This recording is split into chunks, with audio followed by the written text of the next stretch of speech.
ಕಣ್ಣೆಕಾಯಿ ಪರೀಕ್ಷೆ ಅಂದ್ರೆ ವಿವಿಧ ಆಯಾಮಗಳಿಂದ ನೋಡುವಂತದ್ದು. ಒಂದ್ ಕಡೆ ಒಬ್ಬರಿಗೆ ಜಾತ್ರೆ ಆದ್ರೆ ಇನ್ನೊಬ್ಬರಿಗೆ ಅದು ಜೀವನ ಆಗಿರುತ್ತೆ.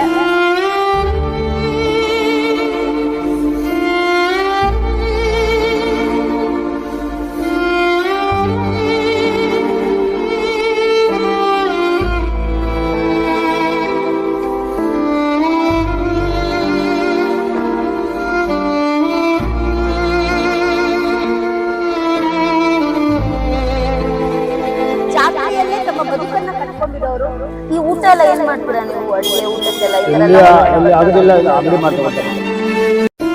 ಏನ್ ಮಾಡೋದಮ್ಮ, ಹೊಟ್ಟೆಗೆ ಬಾಳ ಹೊಟ್ಟೆ ಏನ್ ಮಾಡೋದು, ಹೊಟ್ಟೆ ಬಾಳ ಏನ್ ಮಾಡೋದು. ಮಲ್ಕೊಳ್ಳೋದು ಎಲ್ಲಿ ಮಲ್ಕೋತೀರಾ?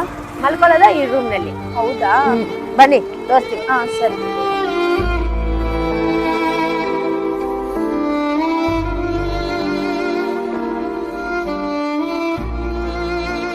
ಮನೆಗೆ ಹೋಗ್ತೀರಾ ಅಥವಾ ಇಲ್ಲೇ ಇದ್ದೀರಾ?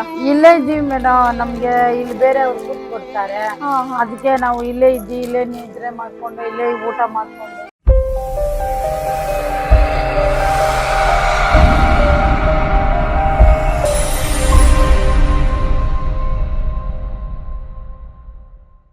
ಎಲ್ಲ ಎಲ್ಲೆಗಳನ್ನ ಮೀಟಿ ದಾಟುವ ಅನಿಕೇತನ ಯೂಟ್ಯೂಬ್ ಚಾನೆಲ್ಗೆ ತಮ್ಮೆಲ್ಲರಿಗೂ ಪ್ರೀತಿಯ ಸ್ವಾಗತ. ಇವತ್ತಿನ ವಿಷಯ ಬಹಳ ವಿಶೇಷವಾದದ್ದು, ಮನಮುಟ್ಟುವಂಥದ್ದು. ನಾನೀಗಾಗಲೇ ಹಲವಾರು ವಿಡಿಯೋಗಳಲ್ಲಿ ಕಡಲೆಕಾಯಿ ಪರೀಕ್ಷೆಯ ಕುರಿತಾದಂತಹ ಸಂಭ್ರಮದ ಬಗ್ಗೆ, ಅಲ್ಲಿರುವಂತಹ ವ್ಯಾಪಾರದ ಬಗ್ಗೆ, ಜೊತೆಗೆ ಸೇರುವಂತಹ ಜನಸಂದಣಿಯ ಬಗ್ಗೆ, ಅಲ್ಲಿರುವ ದೇವಸ್ಥಾನಗಳ ವಿಶೇಷತೆ ಬಗ್ಗೆ ನಿಮ್ಮೆಲ್ಲರಿಗೂ ಹಲವಾರು ವಿಡಿಯೋಗಳ ಮೂಲಕ ತಿಳಿಸಿಕೊಟ್ಟಿದ್ದೇವೆ. ಜಾತ್ರೆ ಅಂದ್ರೇನೆ ಹಾಗಲ್ವ, ಬಣ್ಣ ಬಣ್ಣದಿಂದ ಕೂಡಿರೋ ಬರೀ ಬೆಳಕು ಮಾತ್ರ ಕಾಣಿಸುತ್ತೆ.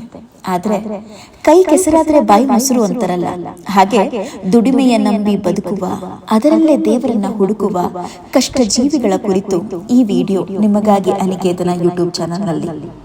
ಏನ್ ಮಾಡೋದಮ್ಮ, ಹೊಟ್ಟೆಗೆ ಬಾಳ ಹೊಟ್ಟೆ ಏನ್ ಮಾಡೋದು, ಹೊಟ್ಟೆ ಬಾಡ ಏನ್ ಮಾಡೋದು. ಎಷ್ಟು ವರ್ಷದಿಂದ ಇದ್ದೀರಾ ಈ ತರ ಎಲ್ಲ? ಅಂದ್ರೆ ಇದೊಂದೇ ಮಾಡೋದು ಅಥವಾ ಬಿದ್ರಲ್ಲೂ ಮಾಡ್ತೀರಾ? ಬಿದ್ರಿ ಮಾಡ್ತೀವಿ. ಬಿದ್ರಿ ಆವತ್ತ ಬಿದ್ರಿ, ಈಗ ಬಿದ್ರಿಲ್ಲ. ಹೌದು, ಬಿದ್ರೆಲ್ಲ ಹೋಯ್ತಲ್ವಾ? ಹೋಯ್ತು. ಹಾಗಾಗಿ ವೈರಲ್ಲೂ ಮಾಡ್ತೀರಾ. ಚೆನ್ನಾಗಾಗುತ್ತೆ ವ್ಯಾಪಾರ ಎಲ್ಲ ಇದು? ಪರವಾಗಿಲ್ಲ. ಆದ್ರೂ ಕೈಯಲ್ಲಿ ಕಲೆ ಇರ್ಬೇಕಾದ್ರೆ ಯಾವ್ದಕ್ಕೂ ಹೆದರ್ಕೊಳ್ಳೋದೇನ್ ಬೇಡ ಅಲ್ವಾ? ದುಡಿಯೋ ವರ್ಗಕ್ಕೆ ನೀವೇ ಕಲ್ತಿರೋ ವಿದ್ಯೆ ಇದೆ ಅಲ್ವಾ? ಓಕೆ. ಅವ್ರೇನಾಗ್ಬೇಕು? ನಮ್ಮ ಮನ್ಮಗಳು. ಹೌದಾ? ಪಾಪ ಅವರು ಎಷ್ಟು ಚೆನ್ನಾಗಿ ಮಾಡ್ತಾ ಇದಾರೆ. ನೀವ್ ಇದ್ ಮಾಡ್ಕೊಡ್ತೀರಾ? ಬುಟ್ಟಿದ್ ಮುಂದೆ ಅವ್ರ ಹೆಣ್ಕೊಡ್ತಾರಾ? ಈಗ ಈ ಜಾಗ ಸಿಗೋದಿಕ್ಕೆ ಎಷ್ಟ್ ದಿನಕ್ ಮುಂಚೆ ಬಂದು ಇಲ್ಲಿ ಕೂತಿದ್ದೀರಾ? ಒಂದ್ ವಾರ ಆಯ್ತು. ಹೌದಾ? ಒಂದ್ ವಾರದಿಂದನೂ ಇದ್ದೀರಾ? ಬಣ್ಣ ಬಣ್ಣದ ಜಾತ್ರೆಯಲ್ಲಿ ಬೆಂಡು ಬತ್ತಾಸು ತಗೊಂಡು ಖುಷಿ ಪಡೋ ವರ್ಗ ಒಂದು ಕಡೆ ಆದ್ರೆ, ಅದನ್ನೇ ಜೀವನ ಮಾಡಿಕೊಂಡಿರುವಂತಹ, ಅದರಲ್ಲೇ ತಮ್ಮ ಬದುಕನ್ನ ನಡೆಸ್ತಾ ಇರುವಂತಹ ವ್ಯಾಪಾರಿಗಳ ವರ್ಗ ಮತ್ತೊಂದು ಕಡೆ. ಬೆಳಕಿನ ಬೀದಿ ತುಂಬಾ ಬೆಳಕಿಗೇನೂ ಕಡಿಮೆ ಇರೋದಿಲ್ಲ. ಆದ್ರೆ ಆ ಬೆಳಕು ಈ ವ್ಯಾಪಾರಿಗಳ ಜೀವನದಲ್ಲೂ ಅಷ್ಟೇ ದೊಡ್ಡ ಮಟ್ಟಕ್ಕೆ ರಾರಾಜಿಸ್ತಾ ಇರುತ್ತಾ? ಖಂಡಿತ ಇಲ್ಲ. ಬೆಳಕಿನ ತುದಿನಲ್ಲೇ ಕತ್ಲೆ ಇರುತ್ತಂತೆ. ದೀಪವು ನಿನ್ನದೇ, ಗಾಳಿಯು ನಿನ್ನದೇ, ಆರದಿರಲಿ ಬೆಳಕು ಅಂತಾರಲ್ಲ, ಹಾಗೆ ದೀಪನೂ ಅವಂದೇ, ಹಾಗೆ ಗಾಳಿನೂ ಅವಂದೇ. ಎಲ್ಲ ಭಗವಂತನ ಲೀಲೆ. 3 ದಿನನೂ ನೀವು ಮನೆಗೆ ಹೋಗಲ್ವಾ? ಇಲ್ಲೇ ಇರ್ತೀರಾ? ಊರಿಗೆ ನಾವು ಜೋಳಾರ್ಪೇಟೆ ಹೋಗ್ಬೇಕು. ಹೌದಾ? ಎಲ್ಲಿ ಹೋಗೋದು? ಊಟ ತಿಂಡಿ ಎಲ್ಲ ಆಯ್ತು, ಇಲ್ಲೇ ಮಾಡ್ಕೊಳ್ಳೋದ? ಇಲ್ಲಿ ಅನ್ನದಾನ ಕೊಟ್ಟಿದ್ದಾರೆ, ಅದು ತಿಂತೀವಿ. ಇದು ಹಾಕಿದಾರ. ಹೌದಾ? ಇಲ್ಲಿ ಕೊಡ್ತಾರೆ, ಅದು ಈಸ್ಕೊಂಡ್ ಬಂದ್ವಿ. ಇದು ಬೆಳಗ್ಗೆ ಮಧ್ಯಾಹ್ನಗೆ ಸರಿಯಾಗಿದೆ. ನೈಟ್ಗೆ ಅದು ಇಡ್ಲಿ ದೋಸೆ ತಗೊಳ್ತೀರಾ? ಓಕೆ. ನಿಮ್ಗೆ ಈ ವಾಶ್ರೂಮ್ ಫೆಸಿಲಿಟೀಸ್ ಎಲ್ಲ ಬಾತ್ರೂಮ್ ಹೋಗ್ತಾ ಇದ್ದೀವಿ. ಅಲ್ಲಿಗೆ ಹೋಗ್ಬೇಕಾ? Public toilet? ಪಬ್ಲಿಕ್ ಟಾಯ್ಲೆಟ್ ಹೋಗ್ಬೇಕು. ಮಲ್ಕೊಳ್ಳೋದು ಎಲ್ಲಿ ಮಲ್ಕೋತೀರಾ? ಮಲ್ಕೊಳ್ಳೋದ ಈ ರೂಮ್ ನಲ್ಲಿ. ಹೌದಾ? ಬನ್ನಿ ತೋರಿಸ್ತೀವಿ. ಸರಿ. ಇದೇ ನಮ್ಮ ಅಕ್ಕನ ಕಡೆ. ಇದು ಗ್ಲಾಸ್ ಹಾಕ್ಬಿಟ್ಟು ಹಿಂಗೆ ಹೊಡೆಯೋದು.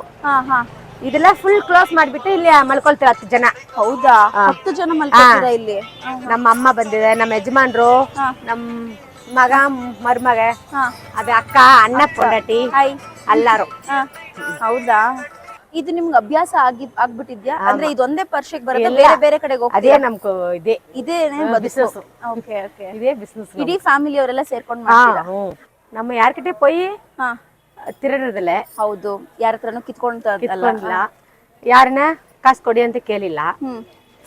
ವ್ಯವಹಾರ ಮಾಡ್ತೀವ, ಇಷ್ಟಂದ್ರೆ ಮಾಡಿ, ಇಲ್ಲಂದ್ರೆ ಹೋಗು. ಅಷ್ಟೇ ಆರಾಮೆ.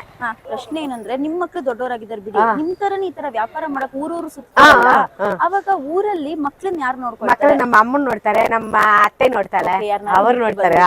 ಯಾರಾದ್ರೂ ಬಿಟ್ಟು ಬಂದ್ಬಿಡು. ಓಕೆ, ನಿಮ್ಗೇನು ಕಷ್ಟ ಅಂತ ಅನ್ಸೋದಿಲ್ವಾ ಈ ತರ ಎಲ್ಲ ಬರೋದು? ನಾನ್ ಕುಟ್ಟಿ ಪಾಪನ ಇವಳು. ಹೌದು, ಅವಾಗಿಂದಾನು ಇದ್ದೀರಾ? ಓ, ಈ ಬೀದಿ ವ್ಯಾಪಾರಿಗಳು ಬೀದಿನಲ್ಲೇ ತಮ್ಮ ಜೀವನವನ್ನ ಕಂಡುಕೊಂಡವರು. ಹಾಗಂತ ಅವ್ರ ಜೀವನದಲ್ಲಿ ಖುಷಿ ಇರೋದಿಲ್ವಾ? ಖಂಡಿತ ಇರುತ್ತೆ. ಖುಷಿ ಯಾವ ರೀತಿ ಇರುತ್ತೆ ಅಂತಂದ್ರೆ, ತಾವೇ ಕಷ್ಟಪಟ್ಟು ತಮ್ಮ ದುಡಿಮೆಯಿಂದ ಪಡೆದಂತಹ ಹಣದಿಂದ ತಮ್ಮ ಜೀವನವನ್ನ ನಡೆಸೋದ್ರಲ್ಲಿ ಅವರಿಗೆ ಖುಷಿ ಇರುತ್ತೆ. ಅವರಿಗೆ ಯಾವುದೇ ತರ ತಾರತಮ್ಯ ಇರೋದಿಲ್ಲ. ಯಾವುದೇ ತರ ಊಟ ಆದ್ರೂ ಎಲ್ಲ ಒಂದೇ, ಅದನ್ನ ಕಣ್ಣುಗುತ್ಕೊಂಡು ತಿನ್ನುವಂತಹ ಸಂಪ್ರದಾಯ ಅವರದು. ಬೀದಿನಲ್ಲೇ ಮಲಗ್ತಾರೆ. ಹಾಗಂತ ಅಂದ್ಬಿಟ್ಟು ಅವ್ರಿಗೆ ಕನಸುಗಳು ಬೀಳೋದಿಲ್ವಾ? ಖಂಡಿತ ಬೀಳುತ್ತೆ.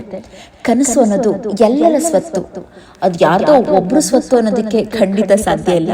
ಆ ಕನಸುಗಳನ್ನ ಸಾಕಾರಗೊಳಿಸ್ಕೊಳ್ಳೋದು ಮುಖ್ಯ ಅಲ್ವಾ? ಆ ಸಾಕಾರಗೊಳಿಸ್ಕೊಳ್ಳುವಂತಹ ಎಕ್ಸಾಂಪಲ್ಸ್ ಗಳನ್ನ ನಾವಿಲ್ಲಿ ನೋಡ್ತಾ ಇದ್ದೇವೆ. ಅದೆಂತಹ ಉದಾಹರಣೆಗಳು. ಮನೆಗೆ ಹೋಗ್ತೀರಾ ಅಥವಾ ಇಲ್ಲೇ ಇದ್ದೀರಾ? ಇಲ್ಲೇ ಇದ್ದೀವಿ ಮೇಡಮ್. ನಮ್ಗೆ ಇಲ್ಲಿ ಬೇರೆ ಅವ್ರು ಕೂತ್ ಬಿಡ್ತಾರೆ, ಅದಕ್ಕೆ ನಾವು ಇಲ್ಲೇ ಇದ್ದೀವಿ. ಇಲ್ಲೇ ನಿದ್ರೆ ಮಾಡ್ಕೊಂಡು ಇಲ್ಲೇ ಊಟ ಮಾಡ್ಕೊಂಡು ಗಾಡಿ ಎಲ್ಲ. ಅವ್ರಿಗೆಲ್ಲ ಕಾರು ಗಾಡಿ ಎಲ್ಲ ತೆಗಿಬೇಕಾದ್ರೆ ಕಷ್ಟ ಆಗೋದಿಲ್ವಾ? ಅವಾಗ ಅವರು ನಾವು ಎತ್ಬಿಟ್ಟು ಅವ್ರಿಗೆ ಕೊಡ್ತೀವಿ. ಒಬ್ಬೊಬ್ರು ಇಲ್ಲ 2 ದಿನ ತಾನೇ ಯಾಕೆ ಸುಮ್ನೆ ತೊಂದ್ರೆ ಕೊಡ್ಬೇಕು, ಪರವಾಗಿಲ್ಲ ಕಾಳ ತೆಗೆಯೋದಿಲ್ಲ. ಓಕೆ, ಹಂಗೋನು ನಾವು ಅವ್ರಿಗೂ ಥ್ಯಾಂಕ್ಸ್ ಹೇಳ್ಬೇಕು, ಉದಾರ ಮನೋಭಾವ. ಹೌದು, ಇಲ್ಲಿ ಎಲ್ಲ ಇದ್ದಾರೆ, ಮನೆಯವರೆಲ್ಲ ಹಾಕೊಳ್ಳಿ ಅಂತಾರೆ.